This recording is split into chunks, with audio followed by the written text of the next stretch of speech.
Një burr I suksesshëm, I shënuar nga një familje e vështirë, përjeton një moment të papritur teksa çon vajzat e tij në një dyqan lodrash. Kur ndeshet me një djalë të trishtuar, ai e gjen veten përballë një pasqyrimi të së kaluarës së tij plot mungesa. Ky takim nis një sër ngjarjesh që do të transformojnë jo vetëm jetët e tyre, por edhe të gjithë atyre përreth. Nëse kjo histori ju interesoi, mos harroni të abonoheni në kanalin ton dhe na tregoni nga cili qytet po na ndiqni, vazhdojmë. Ju premtoj se kjo do të jetë historia më e mirë që do të dëgjoni në jetën tuaj. Kapitulli 1. E shtuna kishte mbërritur duke sjell me vete atë vapën tipike të Tiranës në fillim të pasdites, kur dielli ende shkëlqen fort mbi asfaltin e bulevardit, dëshmorët e kombit dhe njerëzit ecin me nxitim nëpër korridoret e qendrës tregtare, duke kërkuar strehtë të ajri I kondicionuar dhe vitrinat vezulluese. Arben Krasniqi parkoi makinën e tij të thjeshtë, një sedan I zi që nuk tërhiqte vëmendjen, në parkimin nëntoksor të qendrës tregtare të Ege. Ai gjithmonë e kishte pëlqyer kështu, pa bujë, pa tregim. Teksa fiku motorin, dëgjoi të qeshurën kristalore të vajzave të tij në sediljen e pasme, një tingull që shkrinte çdo tension të akumuluar gjatë javës. Sofia dhe Bela, siç e thërrisnin të gjithë, ishin binjake identike 6 vjeçare, me flokë gështenjë të valëzuar të lidhur bisht dhe sy ngjyrë mjalti që shkëlqenin nga entuziazmi. Vishnin fustane me lule të kombinuara, një zgjedhje që këmbëngulnin ta mbanin, sikur kjo të përforconte lidhjen e pathyeshme që I bashkonte. Arbeni buzëqeshi kur I pa të dyja duke hequr rripat e sigurimit edhe para se ai të mund të hapte derën. Babi, ec më shpejt, tha Sofia me atë padurimin e ëmbël që vetëm fëmijët mund ta kenë pa tingëlluar të pasjellshëm. Dyqani I lodrave do të mbyllet dhe unë dua të shoh kukullat e reja që kanë dalë. Dhe unë dua të shoh kafshët pelush, plotsoi Bela, duke kërcyer nga makina sapo Arbeni hapi derën e pasme. Thonë se kanë disa arush gjigant që mund t'i përqafosh kur fle. Arbeni I kapi të dyjave duart, njërin në secilën anë, dhe eci drejt ashensorit. Ndjente zemrën t'i shtrëngoi sa herë që bënte këtë, sa herë që I shihte vajzat të lumtura me gjëra kaq të thjeshta. Ai e dinte vlerën e kësaj, e njihte peshën e mungesës, të pamundësisë. Fëmijëria e tij kishte qenë shumë ndryshe. Ishte rritur në kombinat, një nga lagjet më të mëdha punëtore të Tiranës, ku vitrinat e qendrave tregtare ishin vetëm mirazhe të largëta që ai I shihte nga autobusi I mbushur plot. E mbante mend në mënyrë perfekte se si ngjiste fytyrën në xhamin e avulluar të transportit publik, duke vëzhguar familjet që hynin në vende që dukej se I përkisnin një botë tjetër. Nëna e tij punonte si pastruese, dilte para se të linte dielli dhe kthehej kur hëna ishte tashmë lart në qiell. Ai kalonte orë të tëra vetëm, duke ëndërruar për gjëra që kur nuk mund t'i kishte. Por jeta kishte bërë kthesat e saj dhe Arbeni kishte ndërtuar një perandori në sektorin e banesave sociale. Kishte projektuar dhe ngritur komplekse banimi të përballueshme për familjet me të ardhurat të ulta, duke ofruar dinjitet për mijëra njerëz. Biznesi kishte lulëzuar përtej pritshmërive të tij dhe sot ai ishte pronar I një pasurie që as në ëndrat më të guximshme të fëmijërisë nuk e kishte imagjinuar të mundur. Megjithatë, ai mbetej I thjeshtë. Nuk e tregonte pasurinë. Nuk mburrej. Preferonte thjeshtësinë dhe padukshmërinë që ajo sillte. Kur arritën në katin e dyqanit të lodrave, vajzat vrapuan përpara, duke rendur nëpër korridoret e ndriçuara plot me rafte shumë ngjyrëshe që ngjiteshin deri në tavan. Arbeni I ndiqte disa hapa prapa, duke vëzhguar me butësi ndërsa ato preknin gjithçka, tregonin me gisht kukullat, mbanin kafshë pelush në gjoks, provonin makina me telekomandë. Dyqani ishte plot me njerëz, siç ndodhte gjithmonë të shtunave. Prindër shtynin karroca pazarit të mbushura, fëmijë bërtisnin nga gëzimi, shitës kalonin duke ofruar ndihmë. Sofia ndaloi para një rafti me kukulla që dukeshin si princesha përallash. Sytë e saj shkëlqenin po aq sa fustanet e kukullave.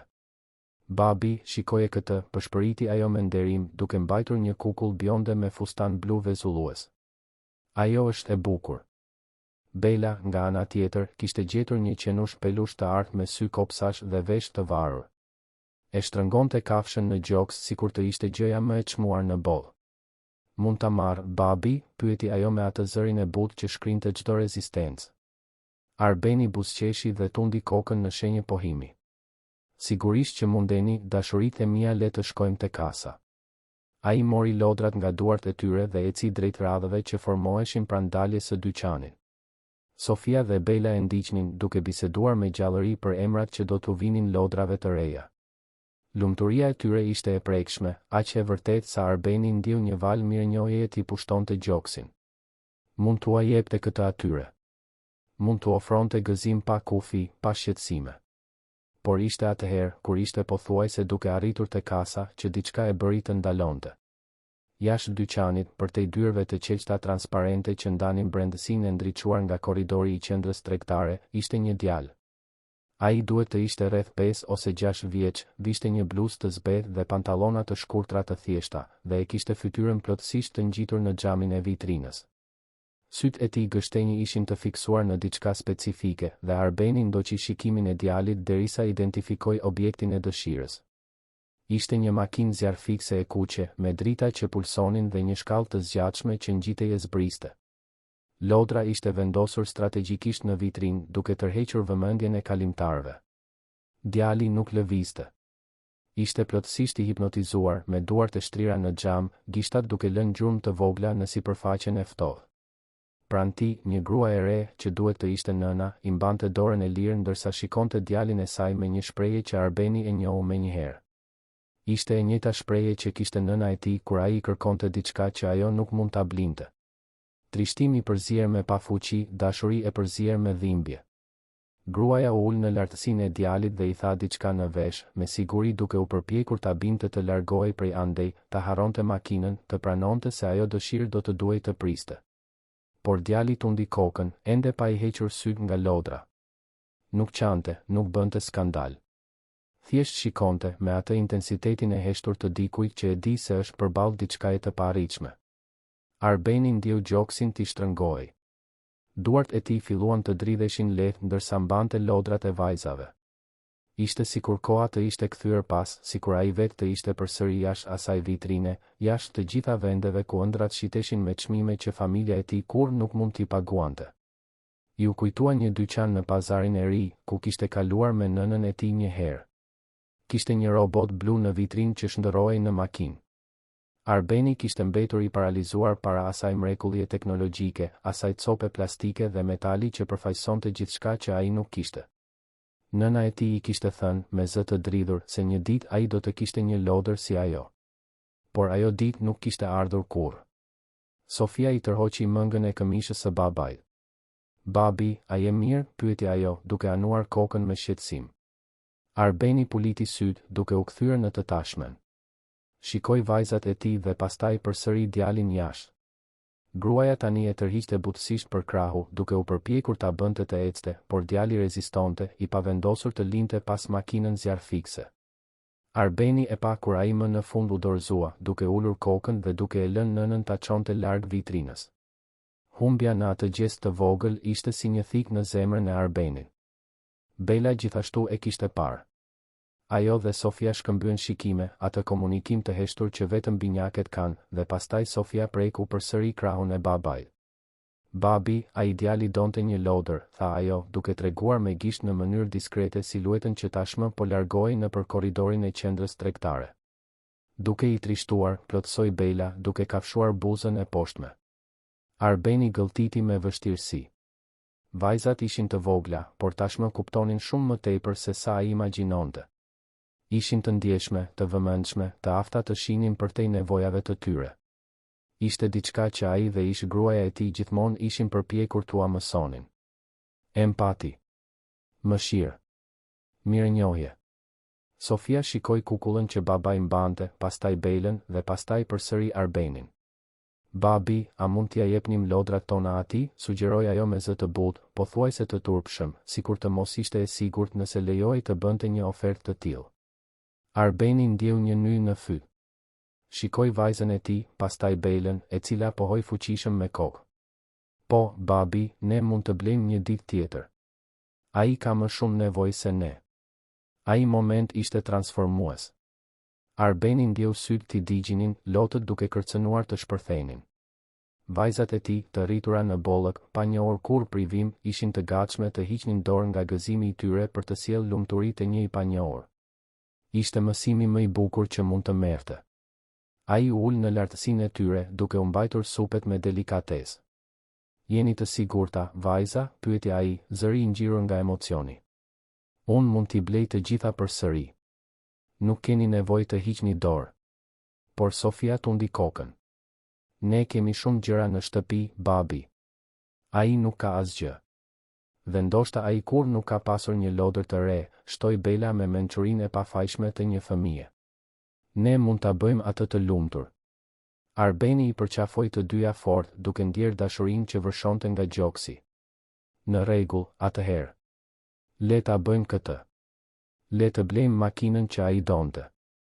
Ai u ngrit shpejt dhe eci drejt vitrinës, duke i kërkuar një shitësi t'i sillte makinën zjarfikse të kuqe. Ndërsa priste, shikoi përmes xhamit në drejtimin ku gruaja dhe djali kishin shkuar. Ata ishin ende në fushëpamje, duke ecur ngadalë nëpër korridor, gruaja duke thënë diçka ndërsa i përkëdhelte kokën djalit. Arbeni pagoi shpejt, mori qesen me makinën dhe kapi duart e vajzave. Hajde, shpejt, para se të dalin nga qendra tregtare. Të tre dolën me vrap nga dyqani, duke kaluar korridorin me hapa të shpejtë. Sofia dhe Bela qeshnin, sikur kjo të ishte një aventurë emocionuese. Arbeni ndjente zemrën t'i rrite fort, një përzierje urgjence dhe pritjeje. Duhej t'i arrinte. Duhej ta bënte atë. Më në fund i pan pranë shkallëve lëvizse, gati për të zbritur në katin e poshtëm. Arbeni shpejtoi hapin. Më falni, thiri ai, zëri duke dalë më i lartë se sa kishte ndërmend. Gruaja u kthye, e habitur. Ajo duhet të ishte rreth të 30-tave, flokë të errët të lidhur në një bisht të thjeshtë, fytyrë e bukur por e shënuar nga një lodhje e thellë që ishte instaluar në çdo rrullë shprehjeje. Kishte veshur një uniform bezh lokali, lloji që Arbeni e njihte nga shumë restorante. Duart e saj ishin të kuqe, të kallojzuara nga puna e rëndë. Djali pranë saj shikoi Arbenin dhe binjaket me kuriozitet të përzier me ndrojtje. Përshëndetje, më falni që ju shqetësoj, filloi Arbeni, duke u përpjekur të gjente fjalët e duhura. Por vajzat e mia e pan djalin tuaj duke parë një lodër në vitrinë dhe, pra, ato do të donin t'i jepnin diçka atij. Gruaja rudhi vetullat, e hutuar. Si, pyeti ajo, zëri i ulët dhe dyshues. Sofia bëri një hap përpara, duke mbajtur qesen.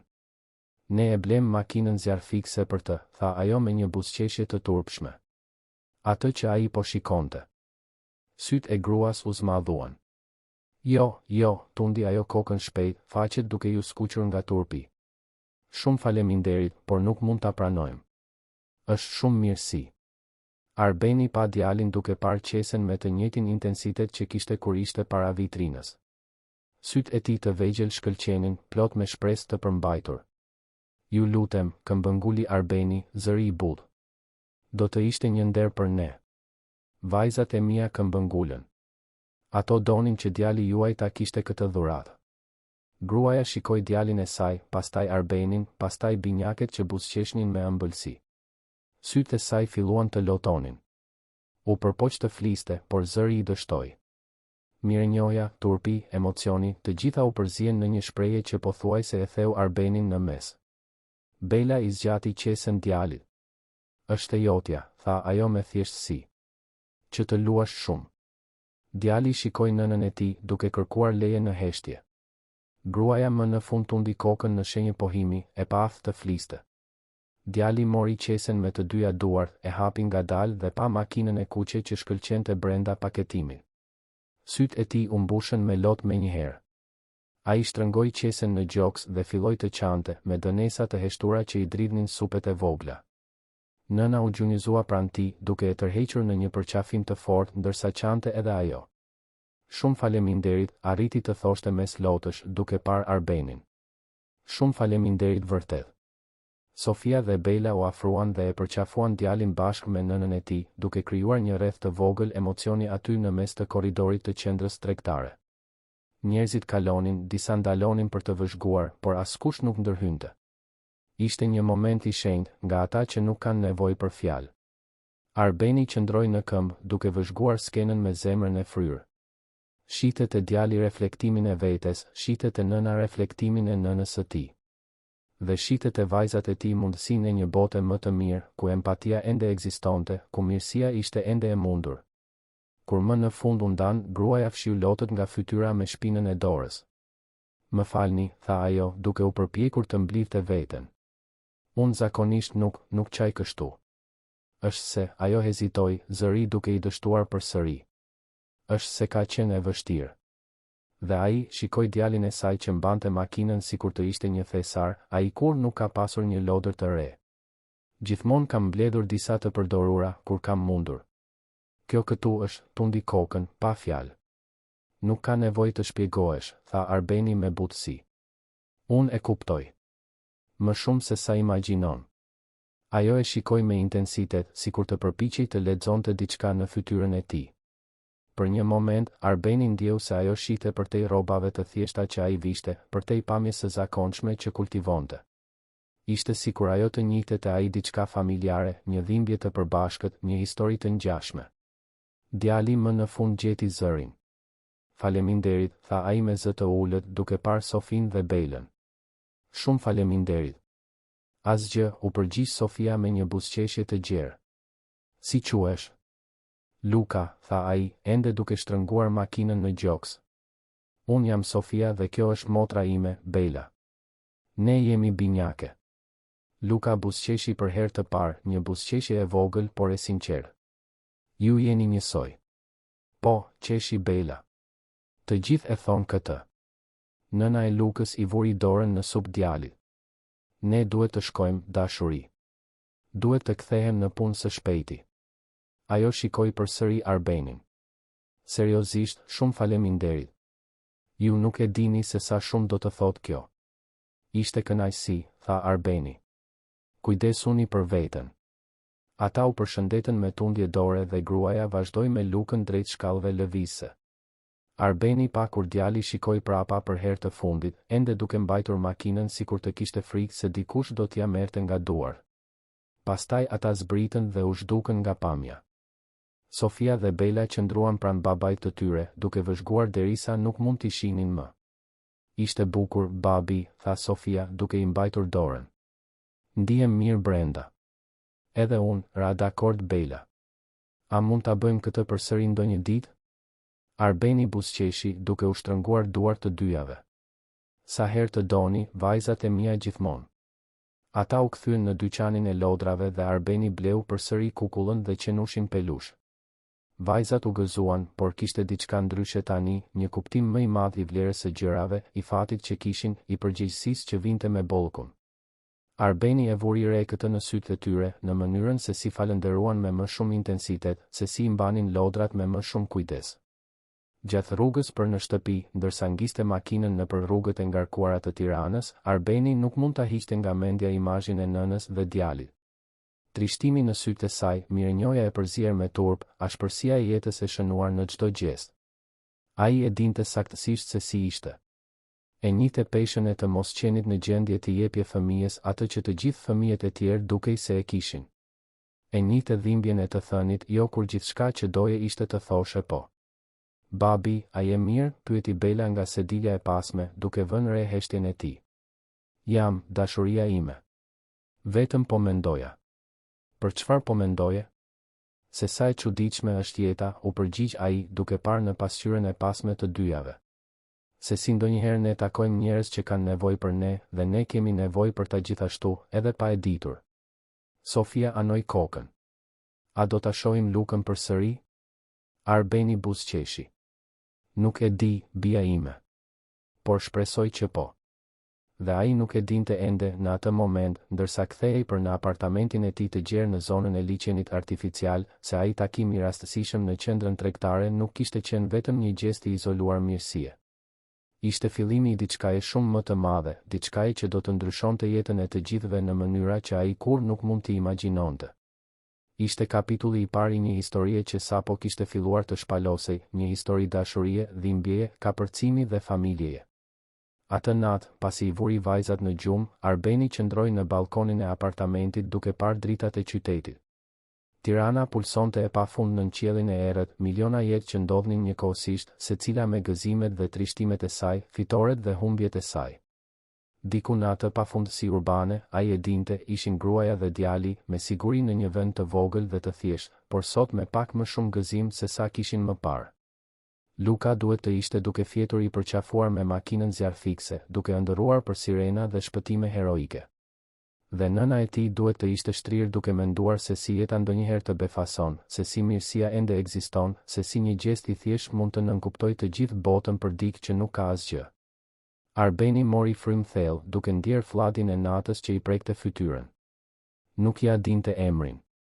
Nuk e dinte ku jetonin. Nuk e dinte nëse do t'i shihte përsëri.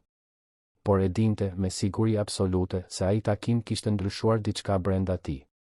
Kishte rindezur diçka që ai mendonte se e kishte humbur në vitet e punës së palodhur, në vitet e ndërtimit të perandorisë, në vitet e suksesit financiar. Kishte rindezur kujtesën se kush ishte ai nga vinte dhe arsyen pse bënte atë që bënte. Dhe ndërsa qyteti vazhdonte të pulsonte në natë, Arbeni i bëri një premtim të heshtur vetes. Nëse ndonjëherë do ta takonte përsëri atë grua dhe atë djalë, do të bënte më shumë se sa thjesht t'i jepte një lodër. Do të bënte një ndryshim të vërtetë. Sepse ai e dinte më mirë se kushdo se jeta mund të transformohet kur dikush zgjat dorën dhe thot, me sinqeritet, edhe unë kam qenë aty dhe ti nuk je vetëm. Kapitulli 2. Marina Gashi u zgjua në 5 të mëngjesit me tingullin e mbredh të ziles së lirë që kishte blerë në një dyqan me çmime fikse. Apartamenti ishte zhytur në errësirën tipike të agimeve tiranase, atë heshtje të rëndë që i paraprin kaosit të qytetit. Ajo e fiku alarmin shpejt nga frika se mos zgjonte lukën dhe qëndroi shtrirë për disa sekonda, duke mbledhur forcat për të përballuar një ditë tjetër. Trupi i saj i dhemte. Shpina ishte e tendosur nga orët e shumta në këmbë, këmbët e ënjtura, duart e kuqe dhe të ashpra nga kontakti i vazhdueshëm me ujin e nxehtë dhe produktet e pastrimit. Por nuk kishte kohë për ankesa.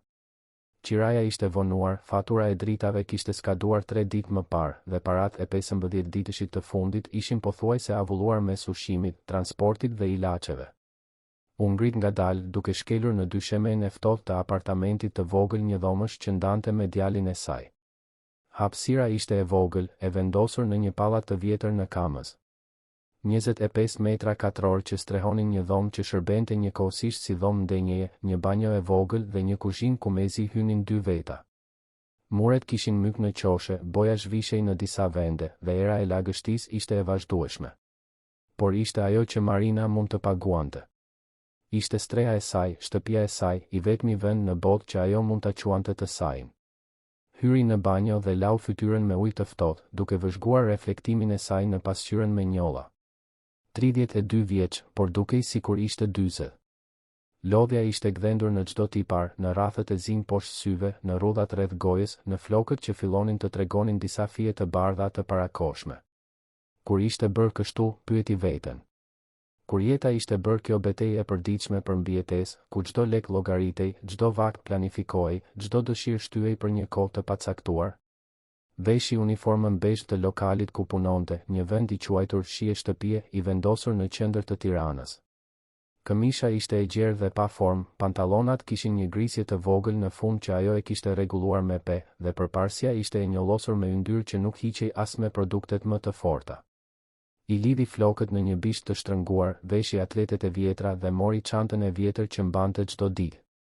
Para se të dilte, hyri në dhomë ku Luka flinte thellë, i përqafuar me makinën zjarfikse të kuqe që kishte marrë në qendrën tregtare 3 ditë më parë. Marina ndaloi te dera, duke vëzhguar djalin e saj në dritën e zbeth që vinte nga dritarja. Ai flinte me një buzëqeshje në buzë, makina e vendosur me kujdes pranë jashtëkut. Që kur kishte marrë lodrën, Luka nuk e lëshonte as për një sekondë. E merrte kudo, ua tregonte fqinjeve, luante vetëm duke krijuar histori të përpunuara shpëtimesh dhe heroizmi. Ishte hera e parë që Marina e shihte kaq të lumtur, kaq të plotësuar. Dhe kjo ja thyente zemrën në të njëjtën kohë që ja ngrohte. E thyente sepse ajo e dinte se nuk mund t'ia jepte atë, se ishte varur nga mirësia e të huajve për ta parë djalin të buzëqeshte kështu. Dhe e ngrohte sepse, në fund të fundit, Luka ishte i lumtur, dhe kjo ishte gjithçka që kishte rëndësi. Ajo u afrua, i dha një puthje të butë në ballë dhe pëshpëriti, të dua, dashuria ime. Fqinja, Teto Drita, një zonjë në pension që jetonte në apartamentin ngjitur, ishte tashmë zgjuar dhe do të kujdesej për Lukën deri në kohën për ta çuar në shkollën publike të lagjes. Marina i paguante asaj çfarë mundej, zakonisht me ushqim ose favore të vogla, pasi parat ishin diçka që gjithmonë mungonte. Teto Drita kishte zemër të mirë dhe e trajtonte Lukën sikur të ishte nipi i saj. Ishte një bekim të kishe dikë të tillë afër. Marina doli nga apartamenti në 5:30, zbriti 4 katet e shkallëve të pallatit pa ashensor dhe eci deri te stacioni i autobusit në rrugën kryesore. Qyteti ishte ende duke u zgjuar, por tashmë kishte lëvizje. Punëtorë si ajo, që duhej të përshkonin gjithë Tiranën për të arritur në punët e tyre me paga të ulta, tashmë zinin stacionet e autobusëve, stacionet e metros, trotuaret. Marina njihte shumë prej tyre nga pamja, ndante me ta të njëjtin shikim të lodhur, të njëjtin dorëzim të heshtur të dikujt që e di se jeta është e vështirë, por nuk ka zgjidhje tjetër veç se ta përballojë çdo ditë. Udhëtimi deri në qendër zgjaste gati 2 orë.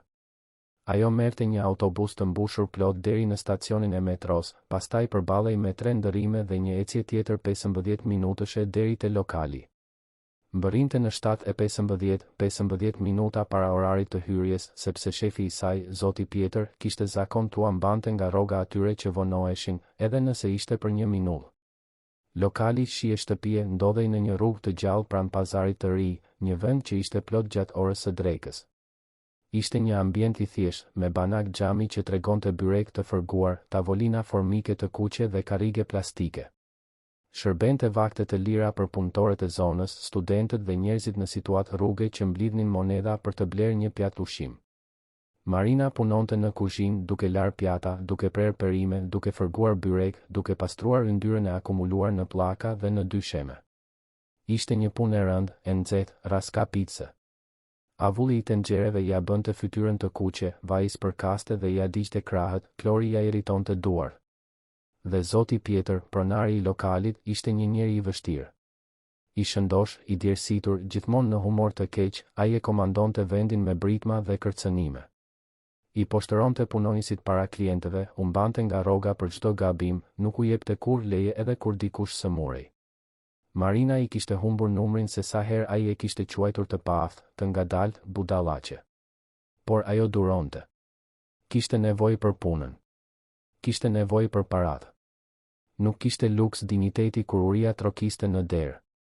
Atë mëngjes, kur mbërriti në lokal, Marina përshëndeti koleget shpejt, buri përparsen dhe filloi punën. Orët kalonin në një mjegull aktiviteti të furishëm. Të lante pjata, t'i thante, t'i rendiste. Të priste domate, qep, speca. Të fërgonte byrek, risotto, pastije. Të pastronte dyshemen që bëhej e rëshiqme nga vaji. Të duronte nxehtësinë mbytëse të kuzhinës pa ajrim të duhur. Mendja e saj hynte në modalitetin automatik, duke u shkëputur nga e tashmja, duke u endur në vende të largëta. Mendonte për Lukën, se si po rritej shpejt, se si së shpejti do t'i duheshin rroba të reja që ajo nuk do të dinte si t'i blinte. Mendonte për shkollën, për mësimet që ajo përpiqej ta ndihmonte edhe pse nuk kishte studiuar shumë. Mendonte për të ardhmen e pasigurt, se si të dilte nga ajo situatë, se si t'i jepte djalit një jetë më të mirë. Marina nuk kishte familje. Ishte rritur në përjetimore pasi nëna e kishte braktisur ende foshnjë. Nuk e kishte njohur kur baban. Kishte kaluar fëmijërinë dhe adoleshencën duke u transferuar nga një shtëpi në tjetrën, gjithmonë duke u ndjerë e padukshme, gjithmonë vetëm. Në moshën 18 vjeç, kur doli nga jetimorja e fundit, u përpoq të ndërtonte një jetë vetë. Kishte punuar në vende të ndryshme, gjithmonë në punë fizike, gjithmonë duke fituar pak. E kishte njohur baban e Lukës kur ishte 25 vjeç. Ai ishte i pashëm, simpatik, plot premtime. Thoshte se e donte, se do të kujdesej për të, se do të ndërtonin një familje së bashku. Marina besoi. Mbeti shtatzën. Dhe pastaj, kur Luka lindi, buri u zhduk. U zhduk si tym, duke lënë pas vetëm borxhe dhe justifikime boshe. Që atëherë ishin vetëm ajo dhe Luka kundër botës. Dhe ajo luftonte çdo ditë për të siguruar që djali i saj të mos kalonte të njëjtat privime që kishte kaluar ajo, që të mos ndihej i braktisur, që të mos rritej pa dashuri.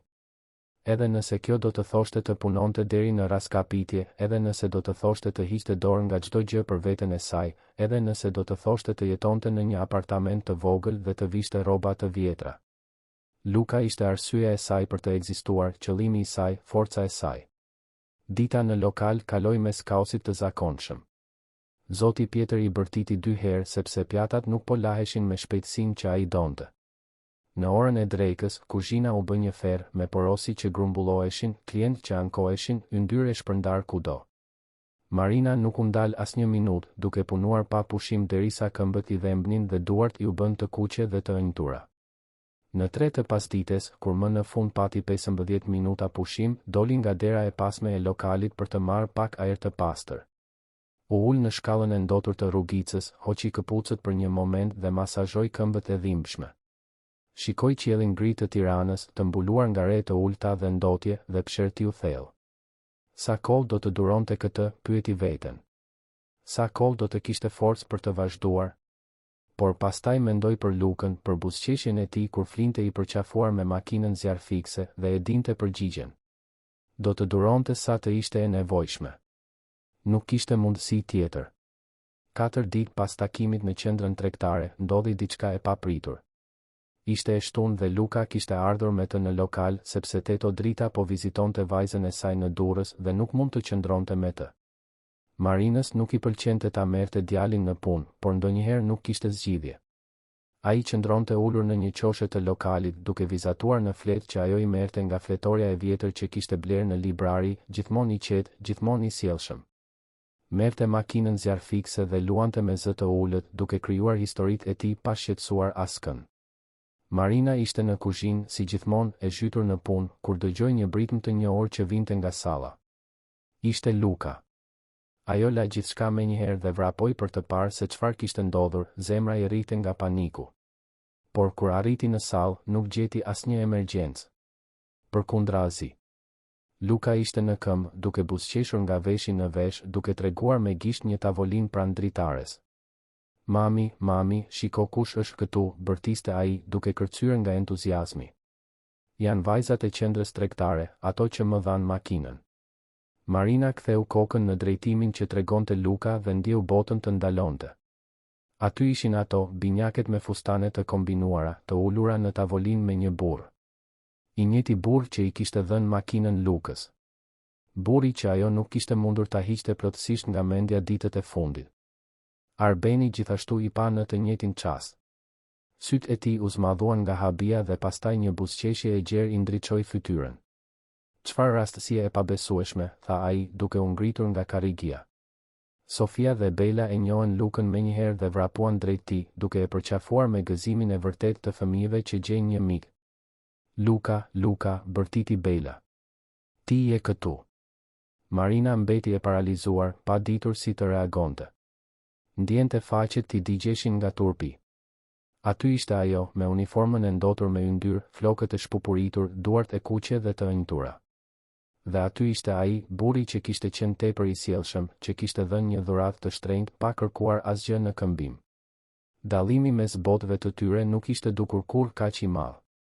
Përshëndetje, tha Arbeni, duke u afruar me kujdes, sikur të ndjente sikletin e saj. Çfarë rastësie t'ju takojmë këtu? Vendosëm të hanim diçka në këtë lagje sot dhe, pra, përfunduam duke zgjedhur këtë vend. Mirë se erdhët, arriti të thoshte Marina, zëri duke i dalë i dridhur. Fëmijët tashmë po bisedonin me gjallëri, duke i treguar njëri tjetrit gjëra. Luka tregonte me krenari makinën që kishte marrë me vete, dhe vajzat tregonin për kukullën dhe qenushin që babai u kishte blerë. Gëzimi i tyre ishte ngjitës, i vërtet, i pastër. Arbeni shikoi Marinën me vëmendje. Ti punon këtu? Pyeti ai butësisht. Po, u përgjigj Marina, duke ulur sy. Në kuzhinë. Duhet të jetë një punë e vështirë. Po, pranoi ajo. Por është ajo që kam.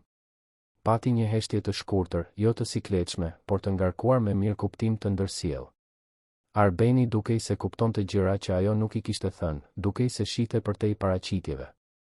Fëmijët vazhdonin të bisedonin dhe Luka tërhoqi Sofin dhe Belën për dore, duke i çuar te qoshja ku po vizatonte. Shikoni çfarë kam bërë, tha ai, duke u treguar vizatimet e makinave zjarfikse që kishte bërë. Arbeni shikoi përsëri Marinën. Mund të bëj një porosi, tha ai me një buzëqeshje të butë. A mund ta ftojmë Lukën të hajë me ne? Do të ishte një gëzim për vajzat. Marina hezitoi. Një pjesë e saj donte të pranonte, por një pjesë tjetër ndihej në siklet, sikur po pranonte përsëri lëmosh. Nuk e di nëse, filloi ajo, por Luka tashmë kishte dëgjuar. A mundem, mami, a mundem, pyeti ai me sytë që I shkëlqenin nga pritja. Marina shikoi djalin e saj, atë fytyrë të vogël plot shpresë, dhe nuk pati guxim ta refuzonte. Mundesh, tha ajo me zë të ulët. Por sillu mirë. Gjithmonë sillem mirë, u përgjigj Luka me bindje, duke e bërë Arbenin të qeshtë. Ata u ulën në tavolinë, 3 fëmijët në njërin anë, Arbeni në tjetrën. Marina u kthye në kuzhinë, por nuk mund të përqendrohej. Çdo minutë hidhte një sy përmes xhamit që ndante kuzhinën nga salla, duke vëzhguar Lukën të ulur në tavolinë, duke biseduar me gjallëri, duke ngrënë sanduiçin që Arbeni kishte porositur. Ta shihte djalin kështu, të lumtur dhe të përfshirë, prekte diçka të thellë brenda saj. Ishte mirënjohje e përzier me trishtim, lehtësim I përzier me frikë. Zoti Pjetër kaloi nëpër kuzhinë dhe pa Marinën të ndalur. Çfarë bën aty duke parë? Hungëroi ai. Ke një mal me pjata për të larë. Marina u kthye në punë shpejt, por zemra e saj ishte ende te tavolina me fëmijët. Kur pushimi I saj më në fund erdhi, ajo doli nga kuzhina dhe u afrua te tavolina në mënyrë diskrete. Fëmijët po qeshnin, Luka po tregonte një histori nga shkolla dhe vajzat dëgjonin me vëmendje. Arbeni vuri re Marinën dhe I bëri një shenjë që të ulej. Nuk mundem, tha Marina. Kam vetëm 15 minuta. Atëherë ulu për 15 minuta, këmbënguli Arbeni me butësi. Fëmijët po e shijojnë shumë shoqërinë. Marina u dorëzua dhe u ul në cep të karriges, ende në siklet. Arbeni porositi një lëng për të, por Marina refuzoi. Jam mirë, faleminderit. Ai nuk këmbënguli. Në vend të kësaj, filloi të bisedonte natyrshëm, duke pyetur për gjëra të thjeshta. Si ishte dita, si ishte Luka në shkollë, nëse jetonin afër. Marina përgjigjej me fjali të shkurtra, ende e kujdesshme, ende dyshuese. Pse një burr si ai, që qartësisht kishte para dhe prona, do të ishte I interesuar të bisedonte me dikë si ajo? Çfarë donte? Ishte mëshirë? Ishte bamirësi e maskuar si mirësi? Por Arbeni dukej I sinqert. Nuk bënte pyetje ndërhyrëse, nuk tregonte epërsi, nuk e shikonte me përbuzje. E trajtonte me respekt, sikur të ishin të barabartë. Dhe kjo e hutonte Marinën, sepse ajo nuk ishte mësuar të trajtohej kështu. 15 minutat kaluan shumë shpejt. Marina duhej të kthehej në punë, por I premtoi Lukës se do të kthehej ta merrte kur të mbaronte turni. Ai u gëzua, vazhdoi të luante me Sofin dhe Belën, dhe Arbeni e siguroi se do ta mbante në vëzhgim. Pjesa tjetër e ditës kaloi në një mjegull të çuditshme. Marina punonte mekanikisht, por mendimet e saj ishin larg. Mendonte për burrin dhe vajzat e tij, për mirësinë që tregonin, për mënyrën se si e trajtonin Lukën sikur të ishte I rëndësishëm. Askush nuk e kishte trajtuar kur djalin e saj kështu. Askush nuk ishte kujdesur kurrë. Kur turni më në fund mbaroi në 7 të mbrëmjes, Marina doli nga kuzhina e raskapitur, trupi I dhemte, këmbët e ënjtura. Por aty ishte Luka, ende I ulur në tavolinë me vajzat dhe Arbenin, duke qeshur me diçka që Sofia sapo kishte thënë. Skena e bëri të ndalonte. Dukeshin si një familje. Dukeshin sikur I përkisnin njëri tjetrit. Arbeni u ngrit kur e pa. Fëmijët nuk donin të ndaheshin, tha ai me një buzëqeshje. Por mendoj se është koha që të gjithë të shkojmë në shtëpi. Marina ra dakord. Hajde, Luka. Duhet të marrim autobusin. Mund t'ju çoj unë, ofroi Arbeni. Është vonë dhe transporti publik duhet të jetë I mbushur. Marina tundi kokën shpejt. Nuk ka nevojë. Jemi mësuar. Por unë insistoj. Të lutem. Vajzat do të donin të kalonin më shumë kohë me Lukën gjatë rrugës. Marina shikoi djalin e saj, pa pritjen në sytë e tij, dhe përsëri nuk pati guxim të refuzonte. Në rregull, u dorëzua ajo. Faleminderit. Makina e Arbenit ishte e thjeshtë, një sedan I zi I zakonshëm, asgjë ekstravagante. Kjo e habiti Marinën, e cila priste diçka më luksoze. Fëmijët u ulën në sediljen e pasme, duke biseduar me gjallëri, ndërsa Marina ishte përpara, e ngurtë dhe në siklet. Arbeni ngiste makinën me qetësi, duke bërë pyetje për rrugën. Kur arritën te pallati ku jetonte Marina, ajo falenderoi shpejt dhe doli nga makina me Lukën. Por para se të mund të hynin në pallat, Sofia bërtiti nga dritarja. A mund të vim këtu përsëri, Luka? A mund të jemi miq? Luka shikoi nënën e tij me lutje në sy. Marina gëlltiti me vështirësi dhe tundi kokën në shenjë pohimi. Mundeni, tha ajo, duke befasuar veten. Dhe kështu filloi një rutinë që do të ndryshonte gjithçka. Çdo të shtunë, Arbeni dhe binjaket shfaqeshin në lokal. Porosisnin sanduiqe, qëndronin me orë të tëra duke biseduar me Lukën, e përfshinin në lojra dhe histori. Marina vëzhgonte nga larg, ende e kujdesshme, ende duke ndërtuar muret rreth zemrës së saj. Por dalë nga dalë, këto mure filluan të qahen. Sepse Arbeni nuk ishte siç e imagjinonte ajo. Ai nuk e gjykonte. Nuk e trajtonte me mëshirë. Bisedonte me të sikur opinionet e saj të kishin rëndësi, sikur historia e saj të ishte e vlefshme, sikur ajo të ishte më shumë se sa thjesht një punëtore lokali që luftonte për të mbijetuar. Dhe kjo ishte e re. Kjo ishte e frikshme. Kjo ishte e rrezikshme. Sepse Marina kishte mësuar shumë kohë më parë të mos i besonte askujt, të mos varej nga askush, të mos hapej me askën. Të besoje do të thoshte të rrezikoje të lëndoheshe. Të varej do të thoshte të rrezikoje të braktiseshe. Të hapej do të thoshte të rrezikoje të shkatëroheshe. Dhe ajo ishte shkatëruar tashmë shumë herë për të rrezikuar përsëri. Kapitulli 3. Të shtunat u bën të shenjta. Çdo javë, saktësisht në 11 të mëngjesit, Arbeni mbërrinte në lokalin shije shtëpie me Sofin dhe Bejlen. Vajzat e njinin tashmë rrugën përmendësh, ngjiteshin me vrap 3 shkallët e hyrjes dhe kërkonin menjëherë Lukën, i cili i priste me padurim në qoshen e zakonshme me vizatimet e tij dhe makinën zjarfikse që nuk e lëshonte kurrë. Ribashkimi ishte gjithmonë i njëjtë, plot përqafime, të qeshura dhe biseda të rrëmbyeshme për gjithçka që kishte ndodhur gjatë javës. Marina vëzhgonte këtë skenë të përsëritej çdo të shtunë, dhe diçka brenda saj filloi të ndryshonte. Muret që kishte ndërtuar rreth zemrës së saj, tull pas tulle, gjatë viteve të zhgënjimeve dhe braktisjeve, filluan të shfaqnin çarje. Ishin çarje të vogla në fillim, pothuajse të padukshme, por që rriteshin me çdo bisedë me Arbenin, me çdo shikim të shkëmbyer, me çdo gjest kujdesi që ai tregonte jo vetëm me Lukën, por edhe me të. Arbeni ishte ndryshe nga çdo burr që Marina kishte njohur. Nuk përpiqej ta bënte për vete me premtime boshe apo fjalë të bukura. Nuk e shikonte me atë përzierjen e dëshirës dhe përbuzjes që ajo e njihte aq mirë, atë mënyrën se si disa burra i shihnin gratë në situatën e saj, sikur të ishin inferiore, të disponueshme, të dëshpëruara. Arbeni e trajtonte me respekt të vërtetë. E pyeste për ditën e saj, i dëgjonte përgjigjet me vëmendje të vërtetë, mbante mend detaje të vogla që ajo përmendte.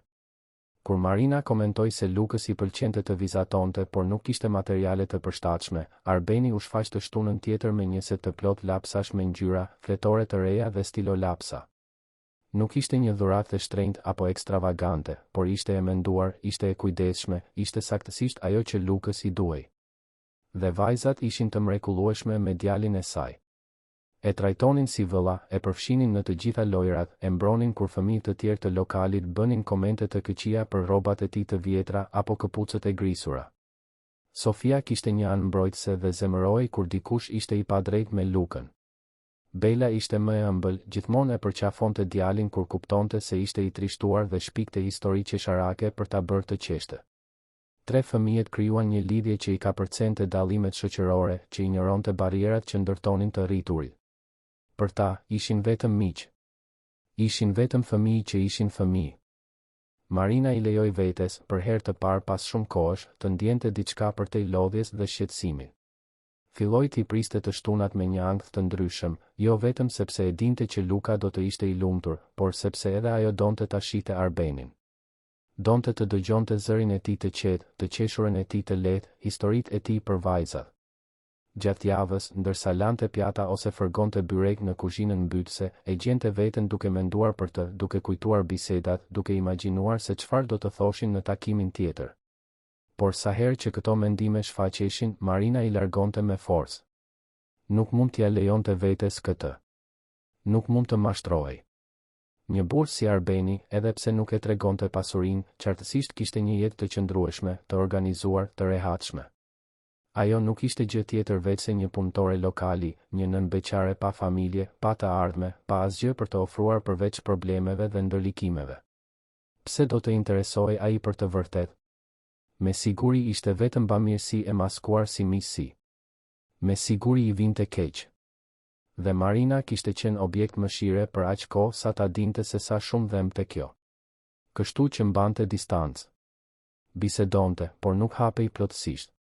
Buzëqeshte, por nuk ulte gardhin. E pranonte shoqërinë, por jo mirësinë. Sepse të pranoje mirësinë do të thoshte ti detyroheshe diçka, dhe Marina nuk donte ti detyrohej asgjë askujt. I detyrohej tashmë shumë jetës. Një të shtunë veçanërisht të nxehtë të nëntorit, lokali ishte plot. Kondicioneri i vjetër nuk funksiononte mirë, duke e lënë ambientin të mbytur dhe pa ajër. Klientët ankoheshin, porosit grumbulloheshin dhe zoti Pjetër ishte në humor të tmerrshëm. Marina vraponte mes kuzhinës dhe sallës, duke quar pjata, duke mbledhur enët e pista, duke pastruar tavolinat. Duart i dridheshin nga lodhja, këmbët i rrihnin nga dhimbja, por ajo nuk mund të ndalonte. Nuk mund të jepte arsye për t'u qortuar, nuk mund të rrezikonte të humbiste punën. Ishte atëherë që ndodhi. Marina po mbante një tabaka me 3 pjata ushqim kur u pengua në një çantë që një klient kishte lënë në dysheme. Tabakaja i fluturoi nga duart, pjatat u thyen në dysheme me një zhurmë shurdhuese, ushqimi u shpërnda kudo. Heshtja që pasoi ishte e rëndë, e sikletshme. Të gjithë klientët u kthyen për të parë. Marina mbeti e paralizuar, fytyra e kuqe nga turpi, lotët duke kërcënuar të binin. Zoti Pjetër doli nga kuzhina si një dem i tërbuar. Sytë e tij të vegjël shkëlqenin nga zemërimi, fytyra e shëndosh ishte e kuqe dhe e djersitur. A je budallaqe apo çfarë? Bërtiti ai, zëri duke i bërë jehon në të gjithë lokalin. Nuk je në gjendje as të mbash një pjatë si duhet, moj e paath. Marina uli kokën, lotët më në fund i rodhen nëpër fytyrë. Më falni, zotëri, pëshpëriti ajo. U pengova, ishte pa dashje. Pa dashje. Pa dashje, vazhdoi të bërtiste Pjetri, duke ju afruar me hapa të rëndë. Kjo do të dalë nga rroga jote. Dhe ti do ta pastrosh këtë ndyrësirë tani. Menjëherë. Marina u gjunjëzua në dysheme dhe filloi të mblidhte copat e thyra me duar të dridhura. Ndjente të gjitha shikimet mbi vete, peshën e poshtërimit duke i shtypur gjoksin. Donte të zhdukej, donte që toka të hapej dhe ta gëlltiste. Por nuk mundej. Duhej të duronte. Duhej ta përballonte. Për Lukën. Gjithmonë për Lukën. Arbeni dëshmoi gjithçka nga tavolina ku ishte me fëmijët. Pa gruan të gjunjëzoi në dysheme, pa lotët në fytyrën e saj, pa mënyrën se si shefi e poshtëronte para të gjithëve. Diçka brenda tij u thye. Duart i u mblodhen grusht, nofulla i u shtrëngua nga zemërimi. Donte të ndërhynte, donte ta mbronte Marinën, donte ta vinte atë burr në vendin e tij. Por e dinte se nuk mundej. E dinte se Marina nuk do ta falënderonte për ndërhyrjen, se do të ndihej edhe më e poshtëruar nëse ai do të bënte një skenë. Kështu që priti. Priti derisa ajo mbaroi së pastruari, derisa Pjetri u kthye në kuzhinë, derisa klientët pushuan së shikuari. Kur Marina më në fund u ngrit, e zbet dhe e shkatëruar, Arbeni u afrua në mënyrë diskrete. A je mirë? Pyeti ai me zë të ulët. Marina fshiu lotët me shpinën e dorës dhe detyroi një buzëqeshje që nuk i arriti sy. Jam mirë. Ndodh. Nuk duhet të ndodhte. Mënyra se si ai të trajtoi ishte e papranueshme. Është shefi im, u përgjigj Marina me zë neutral. Ai mund të më trajtoj si të doj. Unë kam nevojë për punën. Por ti nuk meriton të trajtohesh kështu. Askush nuk e meriton. Marina e shikoi dhe për herë të parë, Arbeni pa zemërim në sytë e saj. Ti nuk e kupton, tha ajo me zë të ulët por të prerë. Ti nuk e di se si është. Nuk e di se çfarë do të thotë të kesh aq shumë nevojë për diçka sa që duron gjithçka. Çdo poshtërim. Çdo mos respektim. Sepse alternativa është të mos kesh ushqim në tavolinë. Është të mos kesh ku të jetosh. Është të shohësh djalin tënd të vuaj. Kështu që po, unë duroj. Dhe do të vazhdoj të duroj sa të jetë e nevojshme. Arbeni mbeti në heshtje, duke ndjer peshën e atyre fjalëve. Ajo kishte të drejtë. Ai nuk e kuptonte, jo në mënyrën që e kuptonte ajo. Edhe pse kishte ardhur nga varfëria, edhe pse kishte luftuar shumë, ai nuk e jetonte më atë realitet prej vitesh. Kishte harruar se sa dëshpëruese ishte, sa mbytse, sa poshtëruese. Më fal, tha ai më në fund. Ke të drejtë. Unë nuk e kuptoj. Por do të doja të kuptoja. Do të doja të ndihmoja. Marina tundi kokën. Askush nuk mund të më ndihmoj. Kjo është jeta ime. Dhe unë duhet të kthehem në punë. Ajo u largua para se Arbeni të mund të përgjigjej, duke u zhdukur në kuzhinë. Ai mbeti aty i ndalur, duke u ndjerë i pafuqishëm, i frustruar. Donte të bënte diçka, donte ta ndryshonte atë situatë, por nuk dinte si. Javë kaluan. Rutina vazhdoi, por kishte një tension të ri në ajër. Marina ishte më e mbyllur, më e largët. Bisedonte më pak, buzëqeshte më pak, qartësisht duke i rindërtuar muret, duke i përforcuar mbrojtjet që kishte lejuar të dobësoheshin. Arbeni e ndjente ndryshimin dhe vuante prej tij, por nuk dinte si ta kthente. Ishte Sofia ajo që më në fund e theu akullin. Një të shtunë me shi të dhjetorit, ajo sugjeroi që të gjithë të shkonin në park pas lokalit. Babi, a mund ta marrim Lukën në park? Kërkoi ajo me ata sytë që Arbeni nuk mund t'i refuzonte kurrë. Të lutem? Ka kaq shumë kohë që nuk kemi luajtur atje. Arbeni shikoi Marinën duke pritur refuzimin automatik. Por ajo hezitoi. Luka po i tërhiqte mëngën me pritje dhe kishte diçka në sytë e saj, një lodhje aq e thellë që shkonte përtej fizikes. Ishte një lodhje e shpirtit. Në rregull, u dorëzua ajo. Por vetëm për një orë. Parku ishte parku i madh i liçenit artificial, një nga më të mëdhenjt e Tiranës, me liçen, shtigje dhe zona të gjera të gjelbra. Fëmijët vrapuan sapo mbërritën, duke rendur në përbar me energjinë e pafundme që vetëm ata e kanë. Marina dhe Arbeni ecën prapa, duke mbajtur distancë të mjaftueshme për t'u dhënë privatësi fëmijëve, por mjaftueshëm afër për t'i mbikëqyrur. Ishte Arbeni ai që e theu heshtjen. Më fal nëse isha ndërhyrës atë ditë. Nuk ishte qëllimi im të bëja të ndihesh e keq. Marina pshertiu. Nuk ishte faji yt. Unë isha ajo që u tregova e ashpër. Është thjesht se ndaloj duke kërkuar fjalët. Është e vështirë të pranosh që dikush të sheh në momentin tënd më të keq. Është e vështirë të mos ndihesh e turpëruar. Ti nuk ke asgjë për t'u turpëruar. Ajo që ti bën, të punosh fort për të mbajtur djalin tënd, kjo është dinjitoze. Është e admirueshme. Nuk duket dinjitoze kur je në gjunjë në dysheme duke mbledhur ushqim të ndotur ndërsa të gjithë shikojnë. Ata ecën në heshtje për disa minuta, duke dëgjuar të qeshurat e fëmijëve në distancë. Pastaj Marina filloi të fliste dhe sapo filloi, nuk mundi të ndalonte. Tregoi për fëmijërinë e saj në përjetimore, për vetminë e vazhdueshme, për ndjesinë se kur nuk i përkiste asnjë vendi. Tregoi për baban e Lukës, për premtimet boshe, për braktisjen. Tregoi për borxhet, për frikën e vazhdueshme se nuk do të mund të paguante qiran, për netët kur qante fshehurazi në banjo që Luka të mos e dëgjonte. Arbeni dëgjoi gjithçka pa e ndërprerë. Kur ajo mbaroi me zërin e thyer dhe sytë e kuq, ai ndaloi se ecuri dhe i mbajti dorën butësisht. Unë e kuptoj më shumë se sa imagjinon, tha ai. Edhe unë jam rritur i varfër. Edhe unë e kam njohur urinë, privimin, turpin e të mos pasurit. Nëna ime punonte aq shumë sa mezi e shija.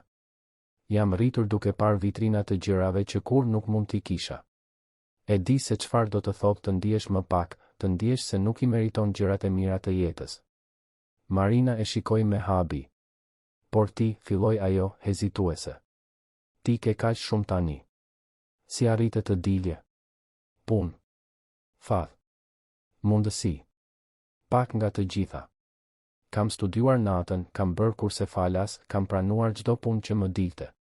Kam mbledhur para për vite me radhë derisa arrita të hapja biznesin tim të parë. Funksionoi. Pastaj funksionoi edhe më mirë. Dhe ja ku jam. Dhe tani ti ndihmon njerëz si unë nga mëshira? Fjalët dolën më të ashpra se sa Marina kishte ndërmend, por Arbeni nuk u ofendua. Nuk është mëshirë, tha ai me vendosmëri. Është njohje. Është të shohte ti dhe të Luka diçka që kam qenë dikur. Është dëshira për të ndihmuar sepse e di se një gjest i thjesht mund të ndryshojë një jetë të tërë. Por kryesisht hezitoi duke kërkuar guxim. Kryesisht sepse ju pëlqej. Sepse kujdesem vërtet për ju. Marina ndjeu zemrën t'i rritë fort.